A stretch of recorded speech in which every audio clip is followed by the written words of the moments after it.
Bapak Ibu Saudara-saudari umat beriman yang terkasih, selamat siang semuanya. Hari ini, hari Jumat pertama di bulan November, kita juga merayakan Hari Semua Orang Kudus.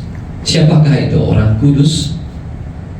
Orang kudus bukan berarti orang yang berasal dari kota Kudus ya. Di Jawa kan ada kota Kudus ya. Saya orang kudus berarti. Jadi orang yang tinggal di kota Kudus ya dengan sendirinya disebut orang kudus. Tetapi yang menarik adalah orang kudus adalah orang yang digambarkan dalam kitab Wahyu dalam bacaan pertama. Ialah mereka adalah orang-orang yang telah keluar dari kesusahan yang besar. Mereka telah mencuci jubah mereka dan membuatnya putih di dalam darah anak domba. Sebagaimana yang dilihat oleh Yohanes dalam penampakan ketika dia menulis kitab Wahyu itu. Dia melihat ada 144.000 orang-orang yang telah dimeteraikan ya dari kalangan suku Israel. Mengapa 144.000?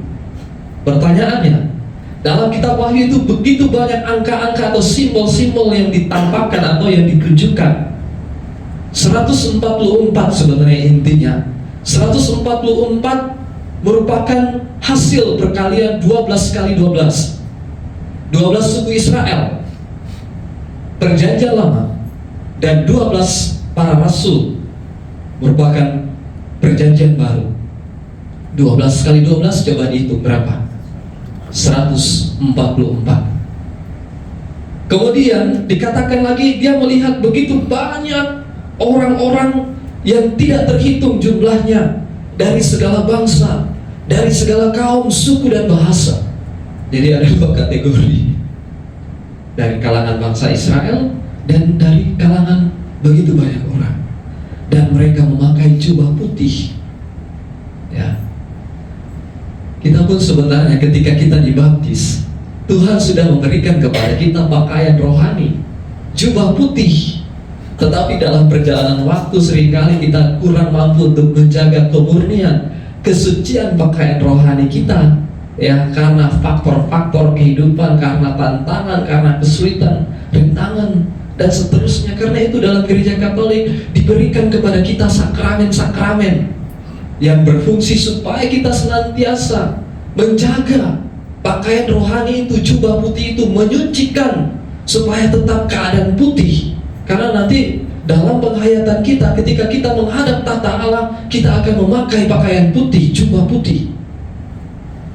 Karena itu ada sakramen tobat, supaya kita membasuh atau membersihkan pakaian kita yang barangkali kena noda karena mungkin kelalaian, atau juga karena disebabkan oleh keadaan.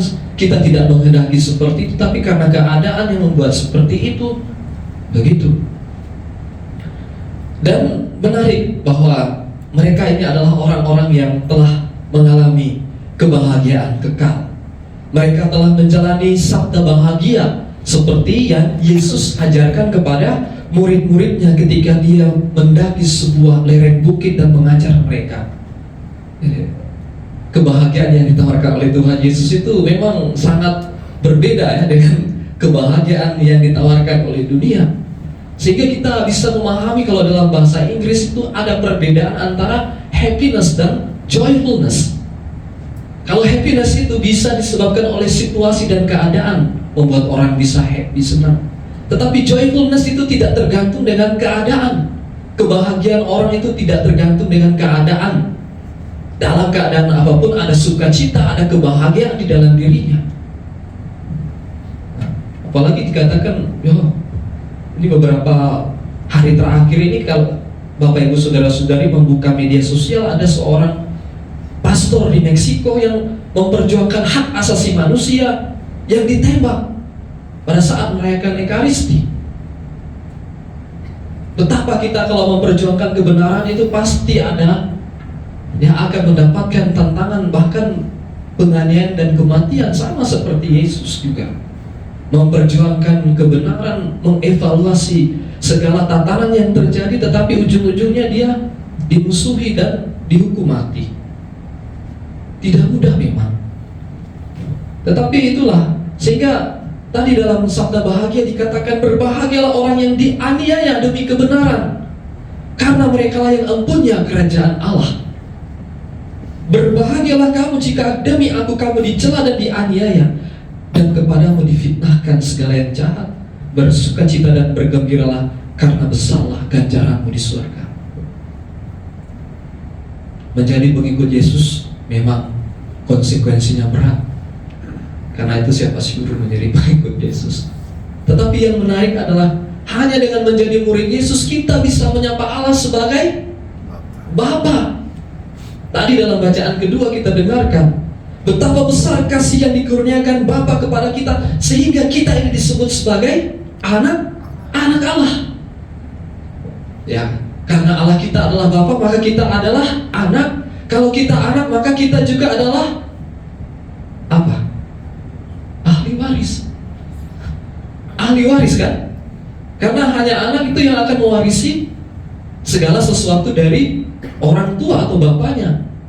Nggak mungkin kan warisan kita kasihkan ke tetangga kalau ada anak kita gitu ya. Misalnya analoginya gitu. Pasti akan pertama-tama kita utamakan kasih ke anak-anak kita. Nah, Tuhan kan sudah berjanji, jangan takut, jangan gelisah, di rumah Bapakku ada banyak tempat tinggal. Berarti ada warisan juga dong di dalam kerajaan Allah untuk anak-anaknya. Ya. Sehingga apa yang disabdakan oleh Tuhan itu sesuatu yang akan kita alami bila mana kita memang tetap percaya dan mengandalkan Dia senantiasa.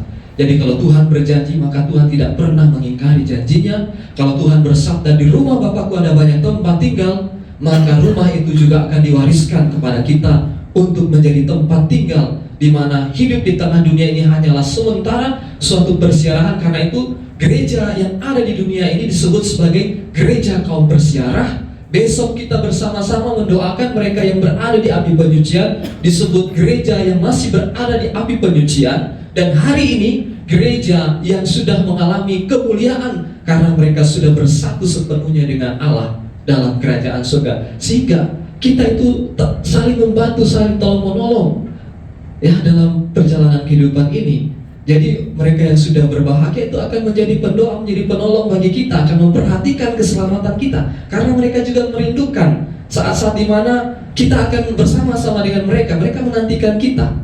Tetapi juga orang-orang yang masih berada di api penyucian, kita bantu mereka dengan doa-doa mereka, karena cinta kasih Kristen itu melampaui ruang dan waktu. Supaya apa? Supaya mereka cepat masuk ke dalam kemuliaan Tuhan. Kenapa ya? Kita mendoakan orang-orang meninggal karena memang ada hubungan dengan api penyucian, pemurnian. Yang masuk ke dalam kerajaan surga itu memang sungguh-sungguh suci, sama seperti Dia yang adalah suci. Kalau di gereja aja kita misalnya mau masuk ke gereja, tiba-tiba kita injak kotoran, apakah kita langsung masuk ke dalam gereja? Padahal di dunia ini kita menghayati gereja tempat yang kudus, yang sakral. Pasti secara spontan kita nggak akan masuk dengan begitunya ke dalam gereja. Kalau tiba-tiba dalam perjalanan kita injak kotoran atau pakaian kita kena lumpur misalnya, pasti kita akan pergi membersihkan diri kita dulu. Nah, begitu juga dalam api penyucian, di mana jiwa itu dimurnikan, setelah itu mereka masuk dalam keabadian, di dalam persekutuan para kudus. Ya, sama seperti dikatakan oleh Rasul Yohanes dalam suratnya tadi dalam bacaan. Setiap orang yang menaruh pengharapan itu kepadanya, ia menyucikan diri sama seperti Dia yang adalah suci. Bapak Ibu Saudara-saudari umat beriman yang terkasih, semoga kiranya perayaan Hari Orang Kudus ini senantiasa mengarahkan orientasi hidup kita, bukan hanya melulu pada perkara-perkara duniawi, tetapi juga mari kita mengarahkan pandangan kita kepada kerajaan Allah yang Tuhan anugerahkan kepada kita, yang Ia wariskan kepada kita, karena kita adalah anak-anaknya, karena kita adalah ahli waris kerajaannya. Amin. Amin. Cukup ya. Tadi saya bawa sampai saya mau nyanyi satu lagu, segala perkara dapat kutanggung di dalam Dia yang memberikan kekuatan kepadaku. Lagu ini mengingatkan kita akan, ya ini juga terinspirasi dari kata-kata Rasul Paulus bahwa kita sebenarnya tidak mampu untuk melewati segala sesuatu yang begitu luar biasa dahsyat, kan? Tetapi kalau kita menanggung semuanya itu bersama dan di dalam Tuhan, pasti kita bisa melewatinya dengan baik.